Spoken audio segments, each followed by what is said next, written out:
Welcome back, everyone, to Intuitive Conversations with Tamara and Chantal. I'm Chantal Neufeld. I'm Tamara Franz. And what is our subject for today? We thought we'd talk about what it means to be authentically ourselves. Yeah. So we're calling this Authentically You. And the inspiration comes from Jonathan Hebert, someone I just discovered on Facebook.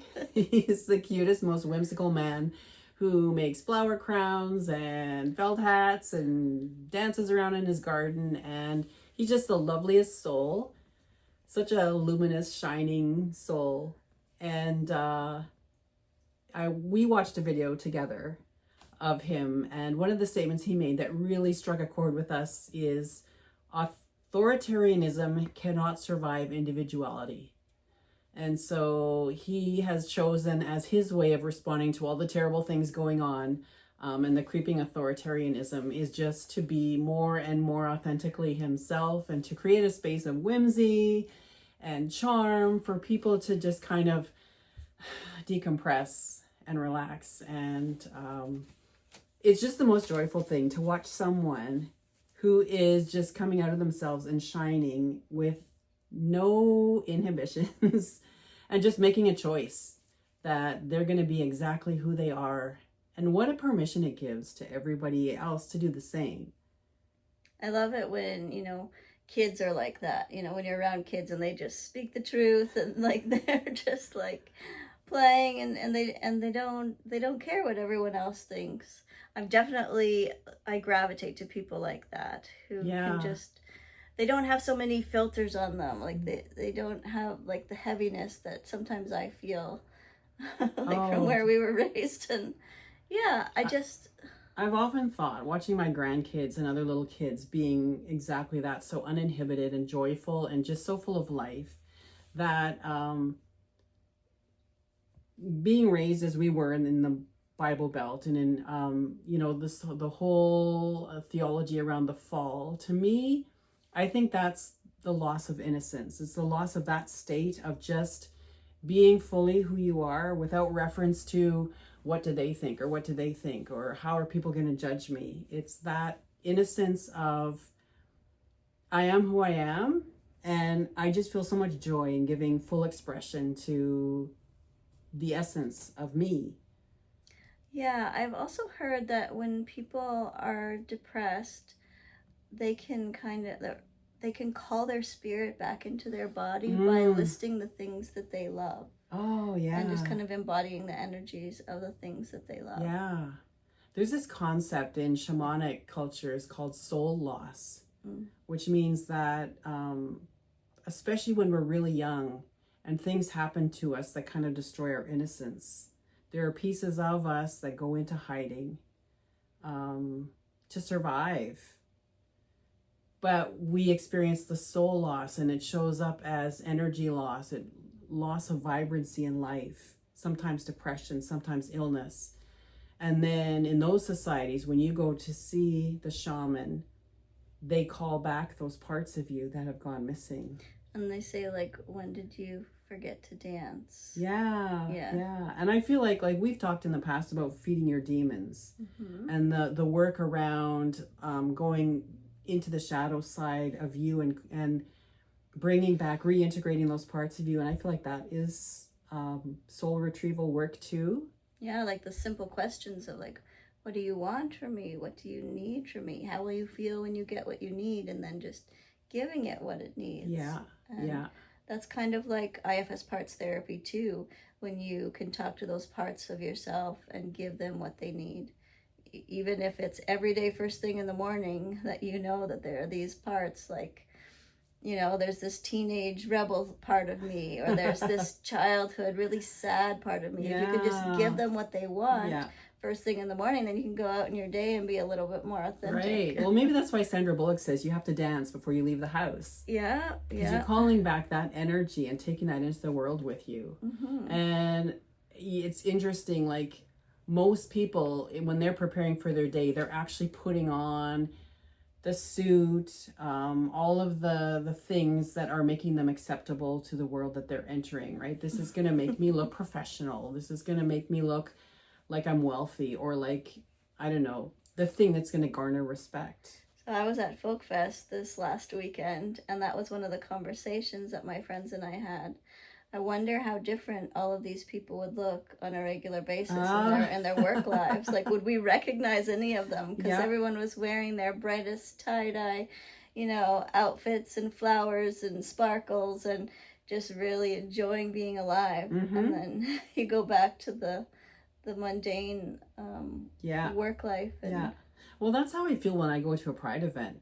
All of the color and like the unabashed, like, this is who I am. Mm-hmm. And there's so much love and support for anyone who gets up on the stage to share their experience and talk about their life. And I always leave there thinking, if these people, especially in the Bible Belt where we live, if these people can come out and show up authentically, knowing what it takes, and how much anger or disapproval or judgment they will face, if they can do that, then surely I can step out of my little closets, whatever they are, and show up authentically. Mm-hmm. But it's really challenging because there's so much conditioning around who you should be, who you shouldn't be. These are my people, so I have to believe like them or else I won't belong. And like social death is often a bigger fear than actual death. But another thing that I noticed at Folk Fest was it reminded me of your stories of the Camino.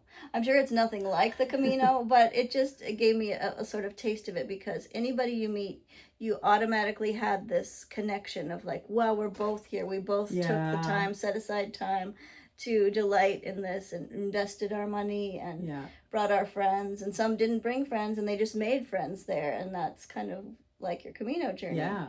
Well, I think that is the camaraderie that happens naturally when you show up in your authenticity. Mm-hmm. When do you feel most authentic? Like for me, it's when I travel. Mm. I can leave behind everything and no one knows who I am. And it's not like I do anything super different but it's just the freedom of, I don't have to care what anybody thinks. I can explore all these new things. It feels so expansive to go and experience a different culture, and there's no agenda. I don't have to show up at any given time. I don't have to respond to bells and agendas and all those kinds of things. It's so freeing. So the Camino is all about that. Mm-hmm. And you're just walking day after day and encountering people and having these just really heartfelt conversations with people. And maybe it makes it easier to show up authentically because chances are you won't see a lot of those people again. Yeah.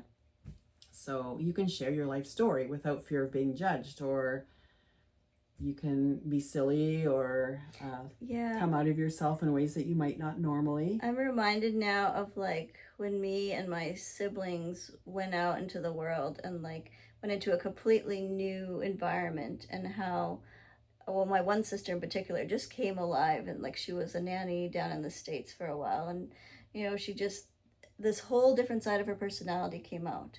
And I notice that sometimes when I go home, like back to my parents' place and meet with my siblings for family gatherings, that this old part of me comes out, that like I'm not that person anymore, but I'm kind of showing up as I'm expected to, as like the teenage me, and I'm just like, what is this?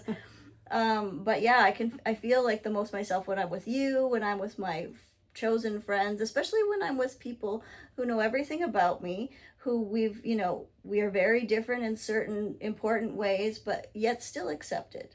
And I'm like, okay, yeah, like then I can show up and truly be myself. But even when you go out in public and you don't know anybody, it's brave. Like, I remember you getting this one red, was it a dress or a cloak or something, and just talking about what it would be like to go out wearing it. My cape, Yeah, because like, who wears red to begin Yeah. with? Not a lot of people. Yeah. You see a lot of Yeah. like tan and like neutral colors out Yeah. there, but to go out there and just be like, Yeah. I'm gonna grocery shop in my red cape today. Like, what would Yes. that be like? Like, Well, I'm doing it more and more. Woman in the Bible Belt wears bright red cape.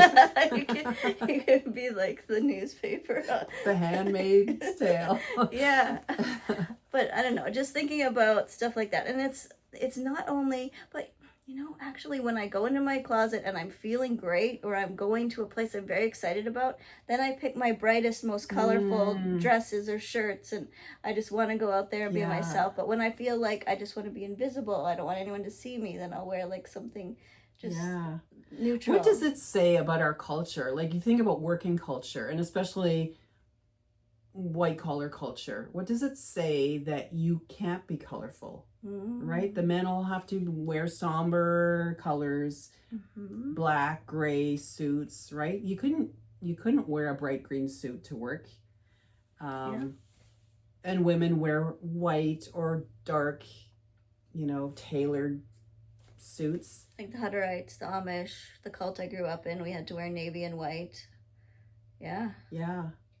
Like, there is something about whimsy and color and personal expression. Yeah, that is a threat to authoritarianism, and because it's individuality. Yeah. And they don't want that. They want you to conform. Well, I don't know if you've read or seen The Handmaid's Tale. I tried it. I tried a few episodes, and it just turned my stomach. I couldn't keep watching it. Yes. Yeah. Like, I'm afraid to watch it. I've read the book. Oh, okay. But it does strike me that you have to put people in a uniform right away to make them lose their individuality. And you think about our systems, and, like, if you're going to be in law enforcement, if you're going to be in the army, anything that represents the authority of the state, or even a corporation, the authority of a corporation, you have to wear a uniform. So God forbid you should show up in your individuality, wearing something brightly colorful or whimsical. It's just an interesting observation. We were talking before we started this podcast about clowns. Because I met a clown at Folk Fest. Yeah, she was just so bubbly, and I didn't know what to think when she first plopped down on our like, we had our lawn chairs up with a blanket, and she plopped down on the blanket, and before you know it, we were braiding each other's hair. She was teaching us how to juggle, and like, it was the best. But it just came to me that I read somewhere that back in medieval times, the court jester was the only person in the court that was allowed to talk back to the king, to poke fun of the king, right? Because there was a function there that was essential to the health of the state and the kingdom, which was that the king's ego had to be held in check. So you need a court jester, and we talked about modern court jesters like Robin Williams and Jim Carrey. And comedians in general can say political things or sexual things that other people couldn't say and get away with. But they're the ones that hold up that mirror, right? Like, if a politician's going to be roasted, or they'll hold up the mirror and show us where we're not being authentic. Like, hey, you're taking yourself way too seriously. Just, decompress a little. Let your hair down. No, I definitely love the whole idea of individuality, and because I believe in sovereignty so much, like, we all are the boss of ourselves. Like, we don't need to give our power away to other people, to, the powers that be.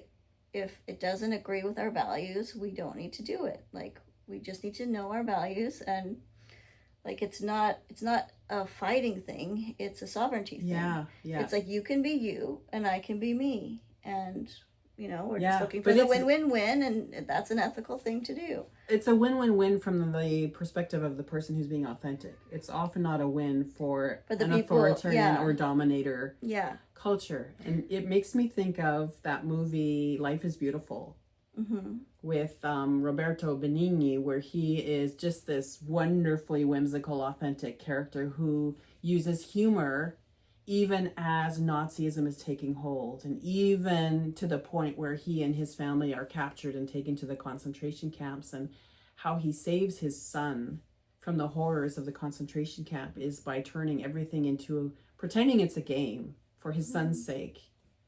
And he doesn't survive in the end, but the son survives and the mother survives. And that is his legacy, is that he in a way kept safe. He safeguarded part of their innocence so that they could survive and move on. That was So also powerful. a way that others who were in the concentration camps could keep their sovereignty, was that no one could take their sense of humor away from them. And, you know, it was horrific what happened, but the people, like Esther Perel is the daughter of 2 survivors of those camps. And she, growing up, pretty much her whole community was survivors of them. And she said there were 2 types of people that came out of there. One were people who just like were kind of surviving and didn't open their windows or anything like that. And then the others were just like, they had a new lease on life, and they were like really living, like really just savoring every bit, because they knew what it was like to not have that. And we get to choose that every day too. What side, like, remember that one, was it a meme where there's this bus and these cartoon characters in there, and then one side is this dark mountain that they could just stare at, and the other is this beautiful landscape that they could stare at. And you can always choose which side to look at. You can, like, there's always good and bad, there's always yin and yang. No matter what we do in this life, we can always choose to look on the bright side. Yeah. I think that there's a healing power in authenticity, not just for ourselves. It's contagious. There's a quote from somebody, some shamanic practitioner. I remember her quote was, "I am recovering the parts of myself that were innocent before the bomb fell." And that choice to recover your authenticity is so healing, but not just for you, because every time you choose to be authentic, like this guy, Jonathan Hebert, I just can't, it brings so much joy just to watch his videos, and it gives me permission to go out and be myself. It's very inspirational. I like hanging around with people like that. Yeah. Who can just, you know, just say what's on their mind and be bright and happy, and yeah, that it's not a scary thing to do. And that does take recovering those childhood parts of ourselves that were punished for that brightness. But I think the more we allow ourselves to be authentic, it makes us more resilient. Because we're not trying so hard. You know, the try hard is we want approval. So anytime somebody calls you out or is nasty to you on social media or all those things, they hurt because you're trying so hard. Once you let go of the trying, and it's like, I'm just gonna it doesn't matter, you know. Like I spent 40 some years learning to love myself. I don't have any more time to convince you to love me. Like, you either love me or you don't. And how can people love us if we're not authentic? They can't. And if you can't love yourself enough to be authentic. Yeah. Right? Because that means I'm afraid to let out my authentic self because I don't love it enough. And that means I depend on the love from everyone else to prop it up. Yeah, and that's where the codependency creeps in. Yeah. One of my favorite giving quotes, your power away. From Oscar Wilde, I think. Be yourself. Everyone else is taken. Yep.